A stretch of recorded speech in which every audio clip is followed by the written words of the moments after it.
extend my warm welcome to everyone gathered here, including the esteemed panel of doctors and families of FOP. So my name is Dr. Rajesh.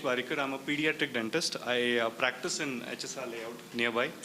And I had a chance to meet Mr. Sunil and treat his daughter particularly over the course of last 5 to 6 years.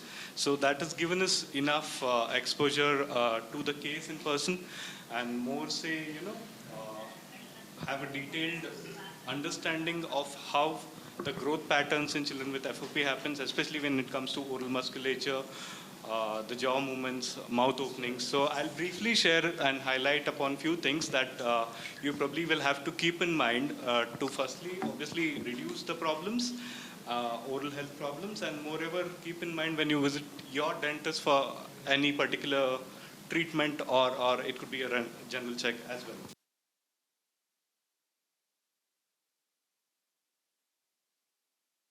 To begin with, dental considerations, the whole segment, dental considerations is important because children with FOP, I'll begin with children, a high risk for cavities. So cavities, of course, could begin with many other things, starting from sugars and everything. It's pretty normal with children with FOP as well. So if this risk is there, how do we manage it from the beginning? High risk for periodontal disease or gum diseases, TMJ complication and mouth opening as a sequelae of cavities, restrictive movements of joints and arms which could hinder the child from brushing his own teeth, dental treatment exacerbating ossifications and regional anesthesia, that is local anesthesia commonly used in patients with FOP chair side, right? Please move on to the next. So for the dentist, what the parents need to be aware or convey is to, the stage of FOP and the progression level needs to be discussed with the dentist first. Only then the dentist will be able to take the first step of understanding and accordingly plan the treatment. So next stage.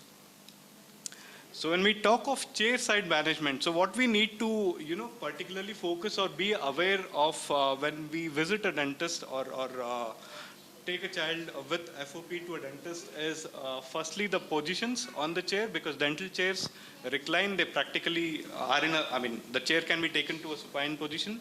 So avoid reclining the chair completely. That is the first thing that we'd want.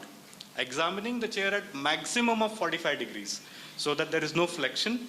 And if possible, pressure points can be padded. That's another important point. Neck support. These are the basics with which we can begin the examination, right? So at the same time, mouth opening is another consideration. So it all depends on how much of the opening is available for that particular patient, and then accordingly call can be taken in terms of treatment. So basic examination, we need to focus upon these recommendations that the chair need not be reclined completely and pressure points need to be padded, neck support. Okay. Next slide.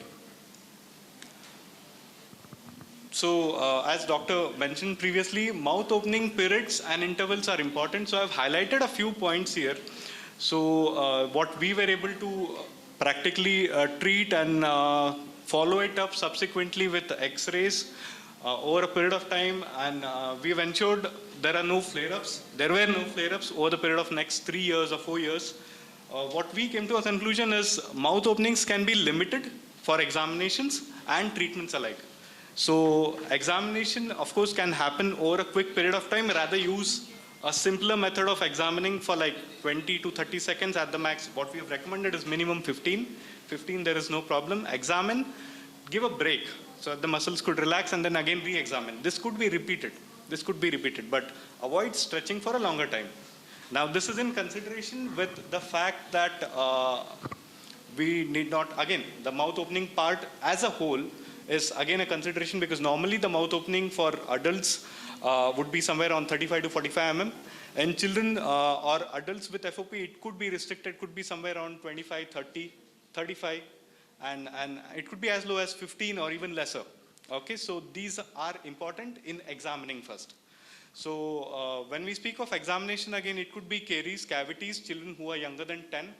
How do we manage these cavities is another big question altogether. At the same time, so when we talk of cavities, the person or the dentist who is treating the child or the patient needs to be aware of certain protocols, including anesthetics, and only then this could be, successfully carried out without practically no flare-ups. So, could we move on to the next slide? Dental treatments, particularly if I would want to highlight, there is no problem with treating for cavities, which in terms of fillings, placing a crown in children, placing it could be more of a space maintain or any other appliances that it is pretty normal as what we would do in regular children. But the only consideration while we are doing this is time and anesthetics. If you're able to manage the time, or rather, let me rephrase, if the dentist is able to spare more time and give multiple appointments, we are able to treat the same conditions in a normal way only. But again, the question here is cooperation from the patient. If the patient is a child, so these things make a lot of difference. So what recommendation basic would be, if children are involved, rather visit a pediatric dentist. Let him be aware of these situations and he can plan the treatment accordingly, right? So the whole duration of appointment in a particular visit can be restricted to 10 or 15 minutes.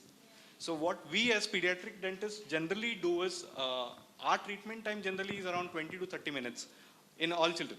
So we don't extend the time so that their amount of patience is limited. So we could do the treatment in a comfortable way. So when it comes to FOP, we'd want to restrict the time to not exceeding more than 15 minutes. Of course, the treatment that we are covering is less. So all of it depends on case-to-case basis, how much cavities are there, how much of treatment is needed. So all of this could be restrictive. Each visit need not extend more than 15 minutes. So again, when we talk of children, ankylosis again is subjective case basis. Some children, there could be some issues already, or some could develop it later down the line. But here, when we speak of professional instrumentation, this is particularly highlighted mainly in terms of children or patients needing extractions. The question is anesthetic and extraction. So extraction, whether indicated, not indicated, all these questions might come into picture. So extraction definitely can be carried out, but anesthetic is a consideration, as I said, plus the important part is mouth opening. So when there is limited mouth opening, it is difficult for the clinician to make any extractions. So what we generally suggest is rather use a drill, cut down the tooth into multiple parts and then extract. It is rather simpler than stretching the jaw per se. Limitations to buccal surface, that is mainly again the access that we get on each sides for cavities again and including extractions. Particularly in this segment, I would rather want to, check with the families here if they have any particular questions or difficulties with treatments, dental treatments particularly. Any questions on dental treatments where you had a difficulty or you felt the treatment could not be achieved because of any of the situations? Nothing outrightly, right? So, yeah. So happy to see you. In fact, I had my doctor, Dr. Sujir, contact you, and he was mentioning the conversation. So my daughter had this, teeth had to be realigned, or so we were looking at Invisalign, orthodontics and all that. Then he took a decision just to leave it, not do anything at all. Even though his son-in-law, who is also a doctor, he said we will progressively, do it and take more time and all that. Then the senior doctor, Dr. Sujir, said, I have talked to Dr. Rajesh, and my recommendation personally is just leave it. But then she has the teeth which is kind of coming over and above the already aligned. So what do we do for that? Can you just talk about if there is extra teeth if there is no space for the teeth to accommodate, what do we do? So I was about to come to orthodontics subsequently after this. Okay. So orthodontics per se, the minimum reported cases which people have already treated with a mouth opening. So first part is mouth opening. So minimum mouth opening here would be around 15 mm minimum when orthodontics to be said is possible. So orthodontics as such is possible, but again, case to case basis, this differs. So when we have a case where there is extreme crowding, now the question comes whether we have to do extraction and then orthodontics, because that is the norm for most of the patients normally. So what the research or the data now says is extraction is, orthodontics is possible, but limit to non-extraction orthodontics. So we'd not want a situation where we are expanding the upper palate or extracting a tooth just for orthodontics. So this is a gray area which needs, there needs to be further research, and we could.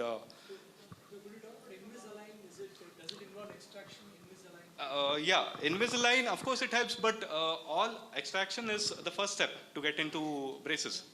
So without extraction, there is no space. So when there is no space, there is no alignment. So we decided to leave it as it is. Yeah. Okay to leave it like For now, yes.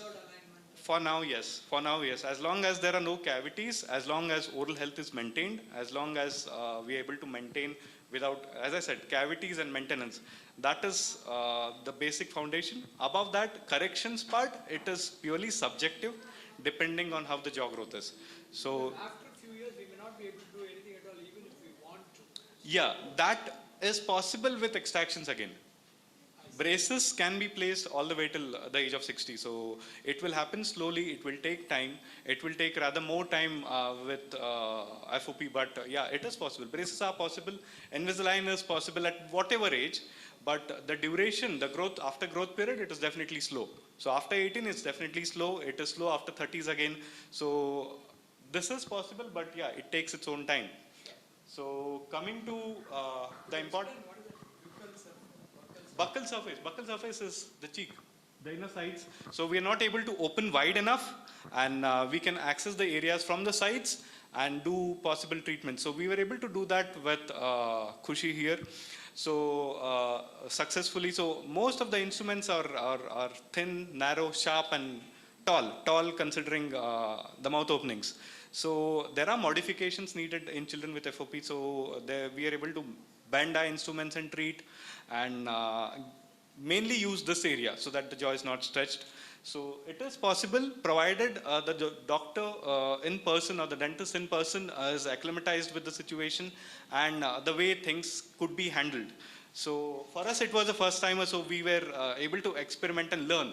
Of course, we were under observation, and of course, it was all followed up meticulously, but it is possible. So point again, after that being the important and the most important thing that we tend to forget is antimicrobial and fluoride rinses for children and adults alike. So this is something which we need to ensure, especially in patients who have difficulty in brushing as well because of the movements, right? So where there is restrictive ability to clean one's own teeth or maintain oral hygiene, mouthwashes definitely make a big deal of difference, especially fluoride mouthwashes. Fluoride mouthwashes, particularly in children. So they say that mouthwash, use it for some time and stop it. Yes. Could you give us some guidelines? Yes, mouthwashes, again, in children particularly, use it alternate days if there is a lot of improvement needed. So all of this is case-to-case basis. Desirability is again case-to-case basis. These are recommended. These will ensure at least the microbial count is low and cavities do not outrightly progress till the treatment is done. And once treatment is done, we need this therapy, antimicrobial mouthwashes for maybe a year more. Once cavities are stabilized, we may not have to use it. Of course, it will come back, it will come with the own problems, which is staining and everything, but those something will not affect the quality of life and will not affect the chewing ability. So the basic objective in children is to ensure chewing ability is restored, which will again help growth, right? So without any treatment, can we use the mouthwash? No. Preventive, not needed. Treatment when is needed. So examinations are important, and treatment if needed, whatever could be done needs to be completed, and then mouthwashes play a role in the routine life.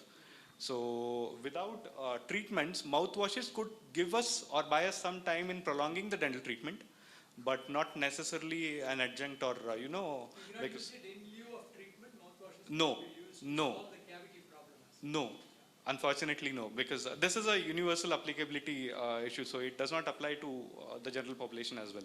So, more important part, children under 10, 12, the important issues that we deal with is cavities, and moreover, when children are 8, 9, 10, 11, transition to permanent dentition, teeth do not fall.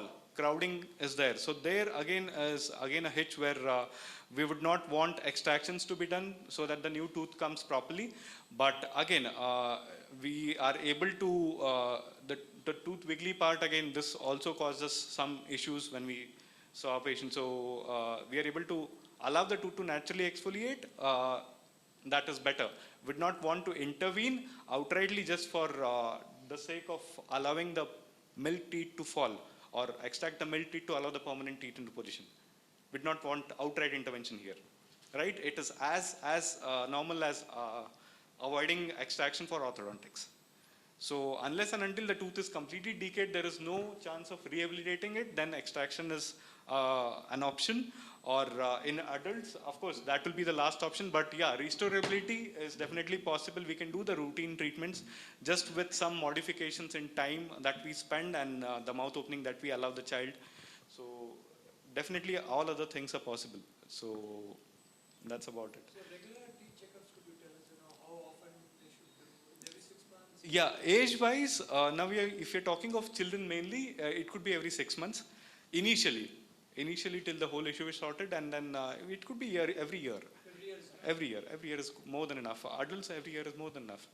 As long as they're able to maintain their oral hygiene, there is no plaque or deposits on their teeth, then everything is fine.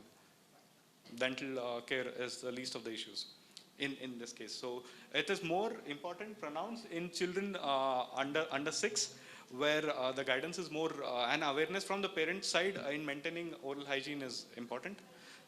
That is something which will make a difference and ensure no cavities happen subsequently, right?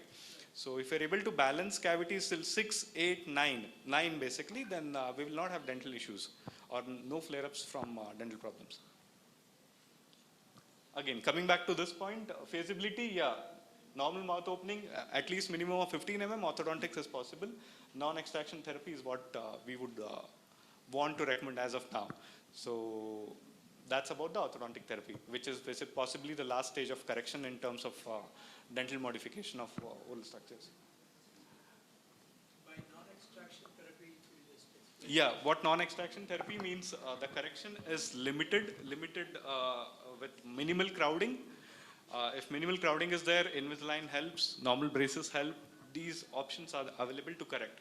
So where there is severe crowding, like you just mentioned, where the teeth are overlapping, it could be difficult to align them without extracting or without making enough room, because we have the wisdom tooth again erupting at 17, 18. They cause some problems, so it is very normal for children going for orthodontics to get their wisdom teeth removed and then correct the others, right? So that is obviously not an option here. So we would not want to get into extraction. So simple crowding up to a certain level can be managed. This is practically subjective to cases. They try, some of them, for normal people, they take X-rays. So yeah. No X-ray should be done when they're opening the mouth, etc. No. Yeah, the full mouth OPG can be taken, so that does not involve outside. Intraoral X-ray is again possible. IOPs are possible. We've done that. We've followed it up again. So with a little consideration and care. So we were able to do it in a child of 4, 5, 6 over the years. So it is definitely possible. But obviously there needs to be extreme care and we need to be gentle. As I said, timelines. 15 seconds, don't repeat X-rays and restrict, try and do it within the next, because X-rays take hardly 2 or 3 minutes, intraoral IOPs. So don't be rather repetitive, try and cover whatever area is needed. Don't, what I recommend my colleagues who are interested in FOP when I speak about this is don't go for full ideal X-rays. We just need to see the particular tooth. If that tooth is vaguely visible, that does the job.